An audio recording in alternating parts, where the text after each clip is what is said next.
প্রেমের শহর কলকাতা ছেড়ে আমি চললাম উড়িষ্যার ভুবনেশ্বরের পথে। ভুবনেশ্বরের একটা খুব আনকমন জায়গা, যেটা হচ্ছে গ্রিন লেক তাপাং। তো এই জায়গাটা অ্যাকচুয়ালি আমার বন্ধু সুরজ ডিসকভার করেছিল। তো ওর কার্টেসিতেই আমরা ওখানে ঘুরতে যাই। আর কিন্তু ঘুরতে যাওয়ার সময় যেরকম কাঠফাটা রোদ ছিল, তাতে আমার অনেক কিছুই ফেটে গেছে। যাই হোক, but that was worth it. তো জায়গাটা একটু নামার পথে বেশ বিপদসংকুল ছিল।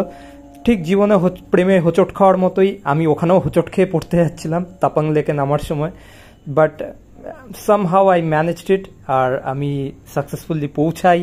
হোঁচট খেয়েও সাকসেসফুলি পৌঁছে যাই ফাইনালি গ্রিন লেকের কাছে। আর ভিউটা অসাধারণ ছিল, চারপাশের পাহাড়। যদিও এটা একটা artificial lake, for your information. আমরা ট্রেকারে করে গেছিলাম মেইন সিটি থেকে। তো the journey was really really awesome.